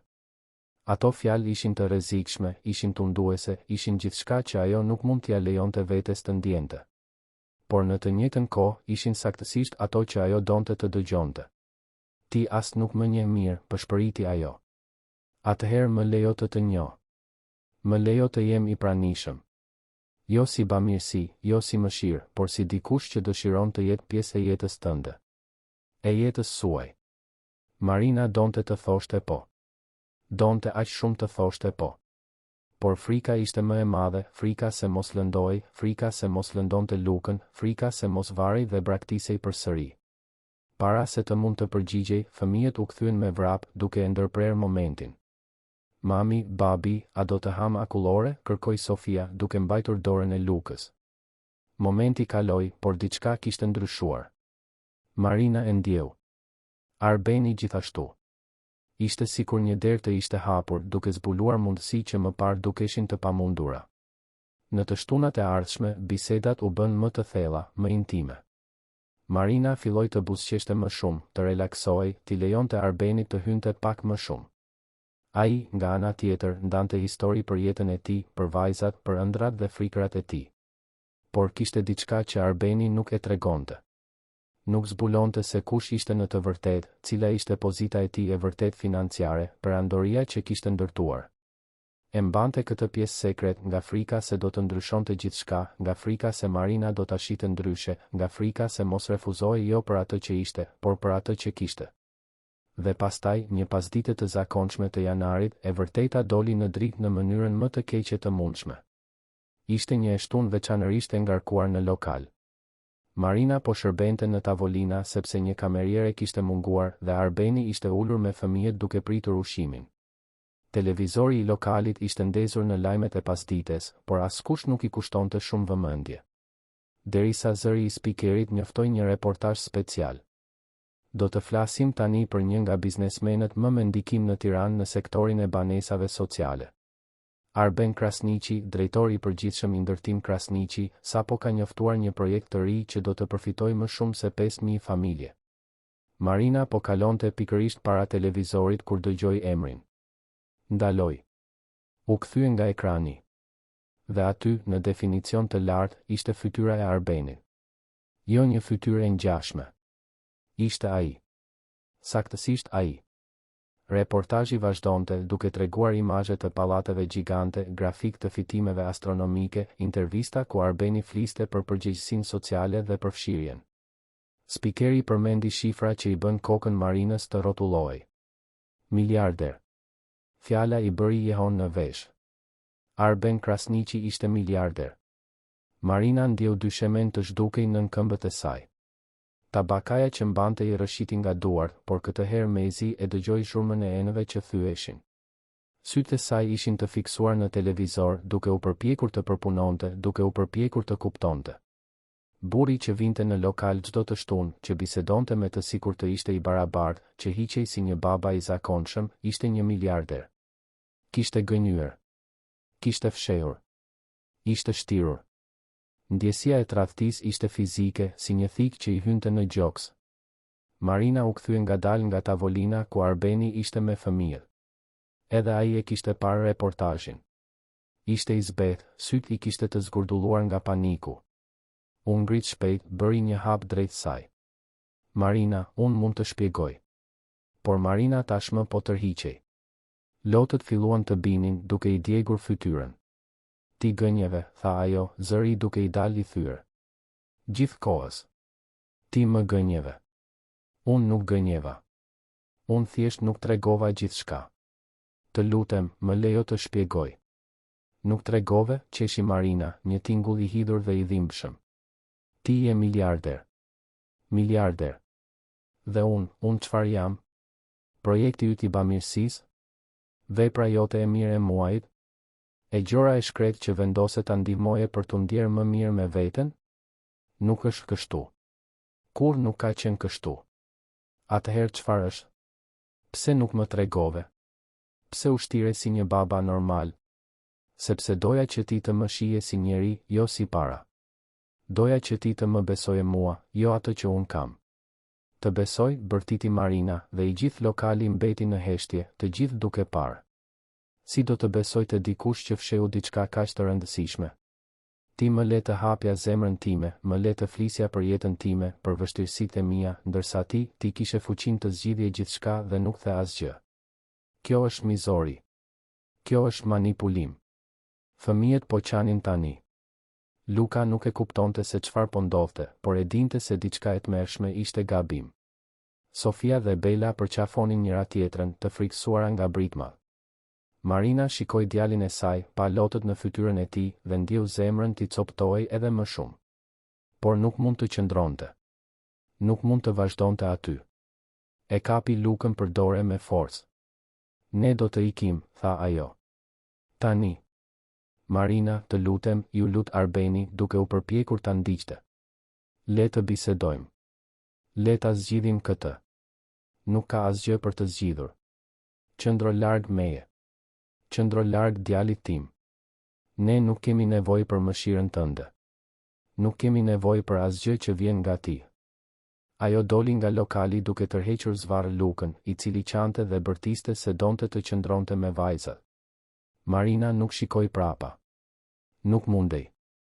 Nëse do të shikonte, do të shkërmoqej plotësisht. Kështu që vazhdoi të ecte, lotët duke i verbuar shikimin, gjoksi duke i dhëmbur sikur po shtypej. Arbeni mbeti i paralizuar te dera e lokalit, duke e parë të zhdukej në turmën e rrugës. Vajzat e tij qanin pranë tij, duke i mbajtur rrobat. Babi, çfarë ndodhi? Pse teto Marina është e zemëruar? Pyeti Sofia mes dënesash. Pse iku Luka? Plotësoi Bela. Arbeni nuk kishte përgjigje. U ul dhe i përqafoi të dyja, gjithashtu me lot në sy. Unë prisha gjithçka, ishte gjithçka që arriti të thoshte. Unë prisha gjithçka. Kapitulli 4. Ditët që pasuan zbulimin ishin më të errëtat që Marina kishte jetuar prej shumë kohësh. Kërkoi ndryshim turni në lokal, duke kaluar në punë në mëngjes për të shmangur çdo mundësi takimi me Arbenin dhe vajzat të shtunave. Zoti Pjetër u ankua, por në fund u dorëzua dhe Marina filloi të dilte nga shtëpia edhe më herët, kur dielli ende nuk kishte lindur plotësisht, duke u kthyer në mes të pasdites e raskapitur dhe e zbrazët. Luka nuk e kuptonte. Pyeste çdo ditë për Sofin dhe Belën, se kur do t'i shihnin përsëri, pse nuk mund të luanin më bashkë. Marina përpiqej të shpjegonte, por si t'i shpjegoje tradhtin një fëmije 6 vjeçar? Si t'i thoje se ata njerëz që dukeshin kaq të mirë, që e trajtonin me aq shumë dashuri, ishin pjesë e një bote të paarritshme, e një gënjeshtre të përpunuar? Kështu që ajo thoshte vetëm se ishte e komplikuar, se kishin nevojë për pak kohë, se ndoshta një ditë do të shiheshin përsëri. Por e shihte dritën të shuej në sytë e djalit me çdo përgjigje evazive, shihte trishtimin të instalohej në atë fytyrë të vogël që gjithmonë kishte qenë kaq e qeshur. Natën, kur Luka më në fund flinte, Marina i lejonte vetes të qante. Qante për besimin e thyer, për poshtërimin e të qenit e mashtruar, për dhimbjen e të qenit e hapur me dik, pas kaq shumë kohësh vetëm për të zbuluar se gjithçka ishte bazuar në gënjeshtra. Por qante kryesisht sepse i mungonte. I mungonte Arbeni, bisedat e tij, shikimi i tij i butë, mënyra se si e bënte të ndihej e parë, e rëndësishme, dinjitoze. Dhe kjo e bënte edhe më të zemëruar me veten. Si mund t'i mungonte dikush që kishte gënjur kaq shumë? Si mund ta tradhtonte zemra mendjen kështu? Arbeni gjithashtu vuante. U kthye në shtëpi atë të shtun i shkatëruar, duke përqafuar vajzat që nuk pushonin së qari dhe se bëri pyetje që ai nuk dinte t'u përgjigjej. Kaloi natën zgjuar, duke parë tavanin e dhomës, duke rishikuar çdo bisedë, çdo moment, duke u përpjekur të kuptonte se ku kishte gabuar. Duhej ta kishte thënë të vërtetën që në fillim. Duhej t'i kishte besuar Marinës, t'i kishte dhënë asaj mundësinë të vendoste nëse donte të vazhdonte ta njihte duke ditur se kush ishte ai në të vërtetë. Por kishte frikë. Frikë se mos shihej vetëm si para, si zgjidhje për probleme, si miliarder në vend të njeriu. Dhe tani, duke fshehur të vërtetën, kishte humbur pikërisht atë që përpiqej të mbronte. U përpoq t'i telefononte Marinës. 10, 20, 30 herë.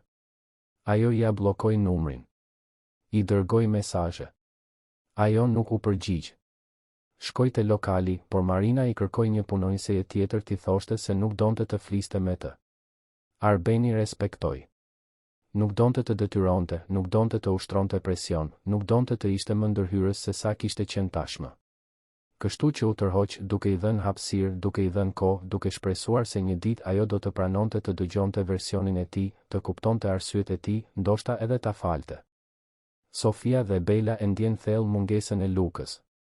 Pyesnin për mikun e tyre çdo ditë, donin të shkonin në shtëpinë e tij, nuk e kuptonin pse nuk mund ta shihnin më. Arbeni përpiqej të shpjegonte, por si t'u shpjegosh kompleksitetin e marrëdhënieve të rriturve fëmijëve 6 vjeçar? Kështu që thoshte vetëm se nëna e Lukës ishte e mërzitur dhe se duhej t'i jepnin kohë. Vajzat trishtoheshin, vizatonin letra për Lukën që nuk dërgoheshin kurrë, ruanin lodra që donin t'ia jepnin. Shtëpia u bë më e heshtur, më e rëndë, sikur një pjesë thelbësore të ishte shkullur. 3 javë kaluan. 3 javë vuajtjeje të heshtur nga të dyja anët, jetës që vazhdonin por dukeshin të zbrazta, zemrash të thyra që këmbëngulnin të mos shëroheshin. Marina punonte mekanikisht, kthehej në shtëpi, kujdesej për Lukën, shtrihej vonë dhe zgjohej herët. Nuk kishte gëzim, vetëm mbijetesë. Apartamenti i vogël dukej edhe më i vogël, më mbytës, më i trishtuar. Luka qante natën, i përqafuar me makinën zjarfikse, duke thënë se i mungonin vajzat. Dhe Marina nuk kishte si ta ngushëllonte sepse ajo vetë kishte nevojë për ngushëllim. Ishte një të diel shkurti, një ditë e nxehtë dhe me diell që kontrastonte në mënyrë mizore me errësirën që Marina ndjente brenda, kur ajo vendosi ta çonte Lukën në park. Jo në parkun e madh, ku kishin shkuar me Arbenin dhe vajzat.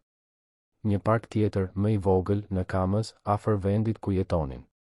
Mendoj se ndoshta pak ajër i pastër dhe hapësirë e hapur do ta ndihmonin djalin të shpërqendrohej, të buzëqeshte përsëri, edhe nëse vetëm për disa orë. Parku ishte plot. Familje të shpërndara në përbar, fëmijë që vraponin, prindër që shtynin lisharse, qenë që lehnin. Marina gjeti një stol nën hijen e një peme dhe u ul, duke vëzhguar Lukën të ecte ngadalë drejt këndit të lojërave. Ai nuk vraponte si më parë, nuk bërtiste nga gëzimi, thjesht ecte me supet e rëna, makina zjarfikse e varur lirshëm në njërin dorë. Ishte atëherë që Marina dëgjoi britma. Sofia dhe Bela, zëra të pagabueshëm, plot emocion. Duke kthyer kokën shpejt, pa 2 vajzat që vraponin nëpër park, duke treguar me gisht në drejtim të Lukës. Dhe prapa tyre, duke u përpjekur t'i ndiqte, ishte Arbeni. Zemra e Marinës filloi të rrite fort. Donte të ngrihej, donte ta merrte Lukën dhe të largohej prej andej para se të takoheshin. Por ishte vonë. Vajzat tashmë e kishin arritur djalin. U hodhën mbi të në një përqafim të fortë, aq të fortë sa të 3 ranë në tokë në një lëmsh krahësh dhe këmbësh dhe të qeshurash. Luka qante dhe qeshte në të njëjtën kohë, duke i shtrënguar mikeshat e tij sikur të mos i lëshonte kurrë më. Më mori aq shumë malli, dëneste ai. Aq shumë malli. Edhe neve, thoshte Sofia, duke e puthur në fytyrë. Pse u zhduke? Pse nuk erdhe më të na shije? Mami tha se nuk mundesha, shpjegoi Luka mes lotësh. Por tani je këtu. Tani mund të luajmë përsëri. Marina vëzhgonte skenën nga larg, duke ndjer gjoksin t'i shtrëngohej aq shumë sa mezi merrte frym. Pastaj Arbeni ju afrua asaj ngadalë, sikur të kishte frikë se mos ajo do të ikte. Ndaloi disa metra larg, duart në xhepa, fytyra e shënuar nga një trishtim që ajo e njohu sepse ishte i njëjtë me të sajin. Përshëndetje, tha ai me zë të ulët. Përshëndetje, u përgjigj Marina, zëri duke i dalë i ngjirur. Nuk ishte e planifikuar. Betohem. Ne thjesht erdhëm të kalonim pasditen në park. Nuk e dija se do të ishit këtu. E di, tha Marina, dhe ishte e vërtetë. Mund ta shihte në habin e vërtet të syve të tij se takimi kishte qenë i rastësishëm. Ata qëndruan në heshtje për sekonda të gjata, duke vëzhguar fëmijët që luanin me një gëzim që nuk e ndjenin prej javësh. Ishte Marina ajo që foli e para, duke befasuar veten. Unë, filloi ajo, por zëri i dështoi. Mori frym thellë dhe provoi përsëri. Më vjen shumë keq. Për mënyrën se si reagova. Për gjërat që thash. Arbeni tundi kokën shpejt. Jo. Ti kishe çdo të drejtë të zemëroheshe. Unë isha ai që duhej ta kisha thënë të vërtetën që në fillim. Pse nuk e the? Sepse kisha frikë, pranoi Arbeni dhe kishte një sinqeritet të papërpunuar në zërin e tij që e bëri Marinën ta shikonte në sy për herë të parë. Frikë se mos ti do të më shije vetëm si para. Frikë se mos misia jon, ose çfarëdo që po ndërtonim, do të njollosej nga kjo. Frikë se mos ti do të mendoje se unë doja të blija mirënjohjen tënde, vëmendjen tënde, nuk e di. Unë thjesht doja të shihesha si njeri. Si Arbeni, jo si miliarderi Arben Krasniqi. Marina ndjeu diçka të lëvizte brenda saj. Mund ta kuptonte këtë. Mund ta kuptonte frikën e të mos qenit i parë, dëshirën për t'u pranuar për atë që je dhe jo për atë që ke. Por ti e kupton pse u ndjeva e tradhtuar, pyeti ajo. E kupton që ajo dukej si manipulim? Që dukej sikur ti po luaje të varfrin ndërsa unë vërtet jam e varfër dhe të tregova gjithçka për jetën time duke menduar se ti e kuptoje, se ishe në të njëjtin nivel? E kuptoj, tha Arbeni me zë të dridhur. Dhe më fal. Sinqerisht, nga thellësia e zemrës, më fal. Kur nuk kam dashur të lëndoj. Kur nuk kam dashur të bëj të ndihesh kështu. Marina ndjeu lotët të fillonin të binin. Kisha aq shumë frikë, përshpëriti ajo. Frikë të besoja përsëri. Frikë të hapej. Frikë të varej. Dhe kur më në fund të lash të hyje, kur e lash lukën të lidhej me ty dhe me vajzat e tua, kur e lash zemrën time të fillonte të ndjente gjëra që nuk i ndjente prej vitesh, ti, tundi kokën, e paf të vazhdonte. E di. Dhe ishte gjëja më e keqe që mund të kisha bërë. Por Marina, të lutem më beso kur them se ndjenjat e mia janë të vërteta. Dashuria që kam për ty dhe për Lukën është e vërtetë. Bisedat, momentet, gjithçka ishte e vërtetë. Parat nuk e ndryshojnë këtë. Nuk e ndryshojnë atë që unë ndjej.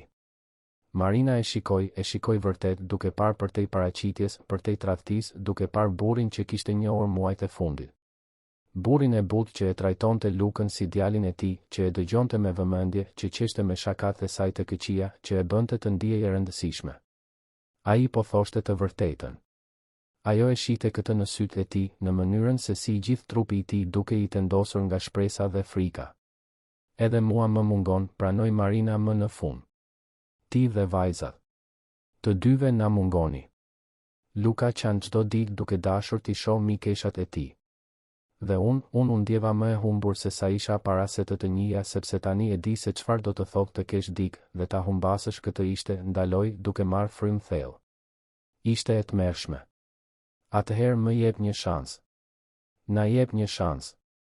Le të fillojmë nga e para, me sinqeritet të plot, pa sekrete, pa gënjeshtra. Unë premtoj të jem plotësisht transparent nga tani e tutje. Premtoj të mos fsheh asgjë më. Vetëm, të lutem, mos hiq dorë nga ne. Mos hiq dorë nga ajo që mund të ndërtojmë së bashku. Marina shikoi fëmijët që luanin sikur të mos ishin ndarë kurrë, sikur javët e fundit të mos kishin ekzistuar. Shihte lumturinë në fytyrën e Lukës, dritën që ishte kthyer në sytë e tij. Dhe mendoi se sa herë në jetë ishte dashur të zgjidhte mes krenarisë dhe lumturisë, mes mbrojtjes dhe mundësisë. Gjithmonë kishte zgjedhur mbrojtjen, gjithmonë kishte ndërtuar mure, gjithmonë kishte ikur para se të braktisej. Por ku e kishte çuar kjo? Në vetmi. Në hidhërim. Në një jetë pa ngjyra, pa gëzim, pa dashuri. Ndoshta ishte koha të zgjidhte ndryshe. Ndoshta ishte koha të rrezikonte, edhe nëse dhemte, edhe nëse ishte e frikshme, edhe nëse mund të shkonte keq. Në rregull, tha ajo, dhe pa sytë e Arbenit të ndriçonin nga shpresa. Por me kushte. Sinqeritet i plot. Pa sekrete. Dhe ngadalë. Unë kam nevojë për kohë për të besuar përsëri. Sa kohë të duash, premtoi Arbeni. Unë nuk do të shkoj askund. Dhe nuk dua që ti të përpiqesh t'i zgjidhësh problemet e mia me para. Nuk dua të jem projekti yt. Nëse do ta provojmë këtë, çfarëdo që të jetë kjo, dua të jetë si të barabartë. Mund të mos jetë e barabartë financiarisht, por emocionalisht, si njerëz, si hezitoj, si çfarëdo që po bëhemi. Si miq që mund të bëhen diçka më shumë, sugjeroi Arbeni me një buzëqeshje të turpshme. Nëse ti do kur ti të duash. Në kohën tënde. Marina ndjeu diçka të lirohej brenda saj, si një litar që po i shtrëngonte gjoksin dhe më në fund u pre. Buzëqeshi për herë të parë pas javësh. Në kohën time, ra dakord ajo. Arbeni i zgjati dorën. Tja fillojmë nga e para. Marina shikoi dorën e zgjatur, sytë e tij plot sinqeritet dhe shpresë, dhe pastaj vuri dorën e saj mbi të tijën. T'ia fillojmë nga e para, përsëriti ajo. Dhe pastaj ai e tërhoqi në një përqafim. Ishte hezitues në fillim, duke i dhënë asaj mundësinë të tërhiqej nëse donte. Por Marina nuk u tërhoq. Përkundrazi, e përqafoi përsëri, duke e shtrënguar fort, duke e lejuar veten të ndjente për herë të parë pas shumë kohësh rehatinë e të qenit në krahët e dikujt që kujdesej. Qau në supin e tij, me dënesa që vinin nga një vend i thellë, duke liruar javë dhimbje dhe vetmie dhe frike. Arbeni e mbajti, duke i përkëdhelur flokët, duke i përshpëritur se gjithçka ishte në rregull, se ata do të ishin mirë, se kur më nuk do ta linte. Fëmijët vrapuan drejt tyre, duke i përqafuar të dy të rriturit në një rëmuj kaotike krahësh të vegjël dhe të qeshurash të larta. Tani jemi një familje përsëri, tha Bela me thjeshtësinë e mençur të fëmijëve. Dhe Marina, duke parë tre fëmijët e përqafuar, Arbenin pranë saj, ndjeu për herë të parë se ndoshta, vetëm ndoshta, ai fëmijë kishte të drejtë.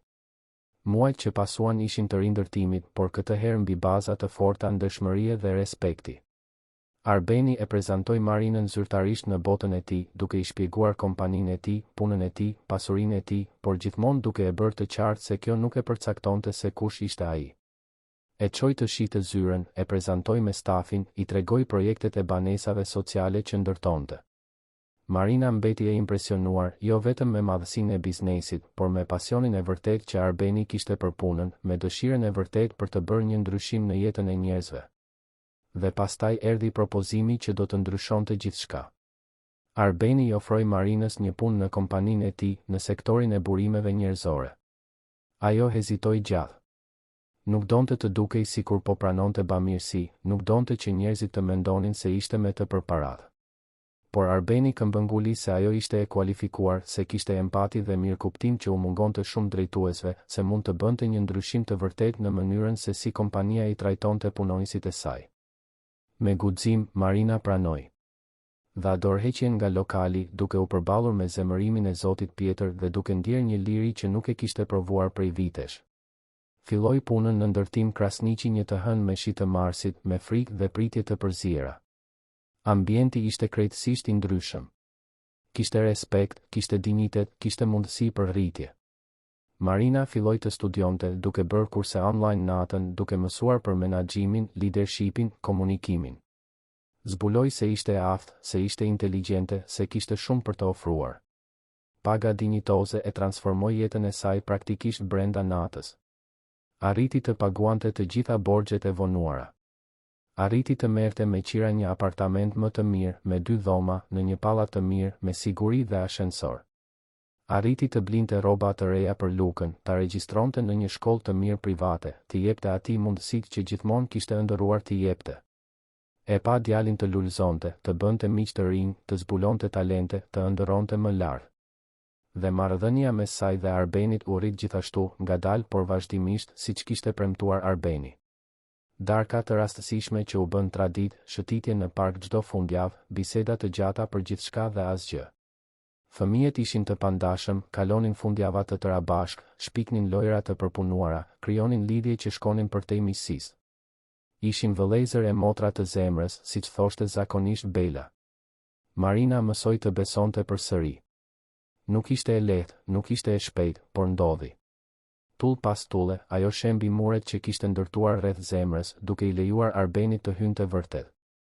Dhe ai e trajtoi atë besim si dhuratën më të çmuar, duke mos e tradhtuar kurrë, duke mos gënjur kurrë, gjithmonë i pranishëm, gjithmonë konstant. 6 muaj pas ribashkimit në park, një pasdite me diell të gushtit, 3 fëmijët po luanin në kopshtin e shtëpisë së re të Arbenit, ku ishte transferuar për të pasur më shumë hapësirë për të pritur Marinën dhe Lukën.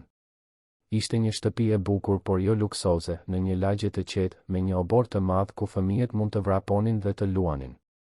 Marina dhe Arbeni ishin ulur në verandë, duke vëzhguar fëmijët me atë kënaqësinë e heshtur të dikujt që është pikërisht aty ku duhet të jetë. Ishte atëherë që Luka u afrua, makina zjarfikse ende në dorë edhe pas kaq shumë kohësh, dhe bëri pyetjen që do të ndryshonte gjithçka. Teto, Xhaxhi, filloi ai, duke i parë të dy me seriozitet. A jemi ne një familje tani? Marina shikoi Arbenin, pa dashurinë në sytë e tij, të njëjtën pyetje të pathënë. Ai I mbajti dorën duke I gërshetuar gishtat dhe priti që ajo të përgjigjej e para. Marina buzëqeshi, sytë ishin mbushur me lodh të lumtur. Nëse ju doni, tha ajo, duke parë 3 fëmijët, Arbenin, atë moment të përsosur që muaj më parë duke I pamundur. Nëse ju doni, ne tashmë jemi.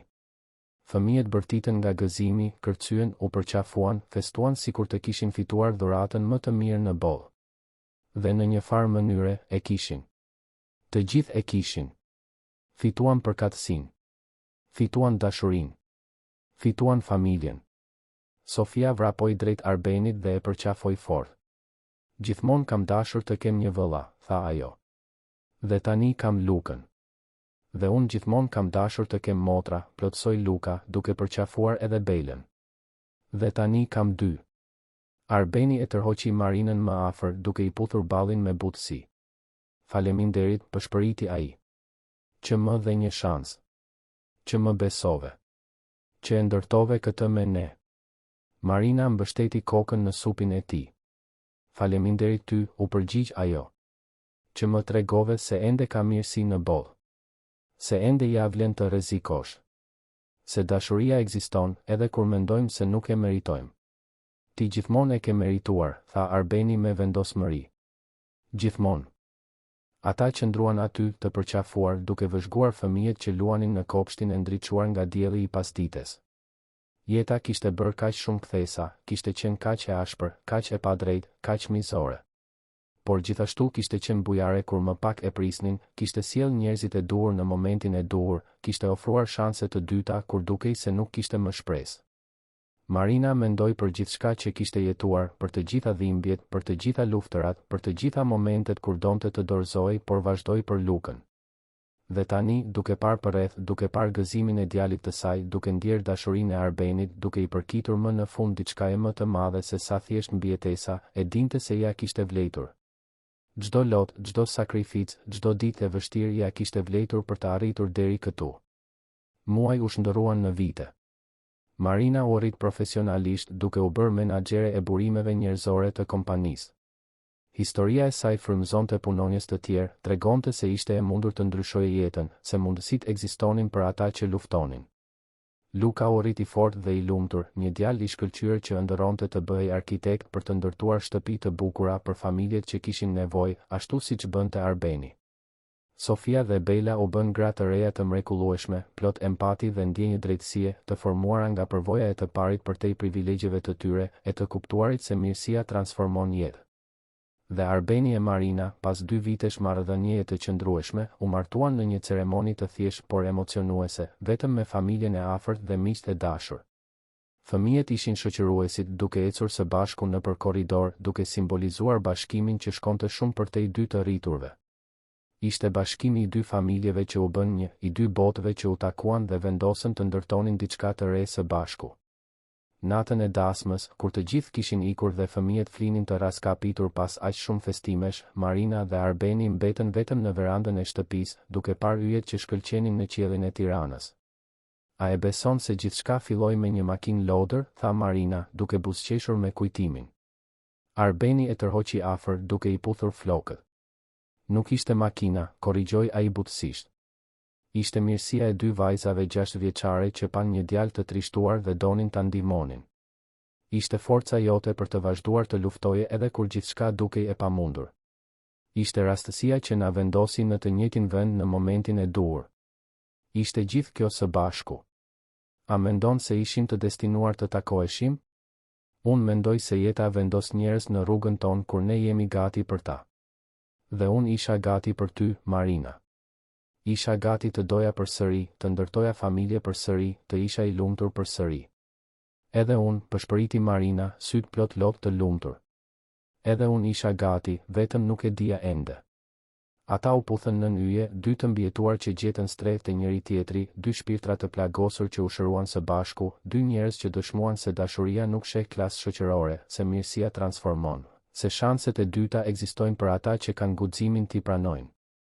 Historia e tyre ishte dëshmi se mrekullit ndodhin jo në gjeste të mëdha, por në akte të vogla bujarie që shumë fishohen dhe transformojnë jetë të tëra. Ishte dëshmi se familja nuk është vetëm gjak, por zgjedhje, dashuri, prani e vazhdueshme. Ishte dëshmi se ja vlen të besosh, ja vlen të kesh besim, ja vlen të duash, edhe kur bota këmbëngull të tregoj të kundërtën. Dhe ndërsa flinin atë natë të përqafuar me 3 fëmijët që ëndërronin në dhomat e afërta, një familje e re e pushonte në paqe, e plot, e lumtur, më në fund në shtëpi.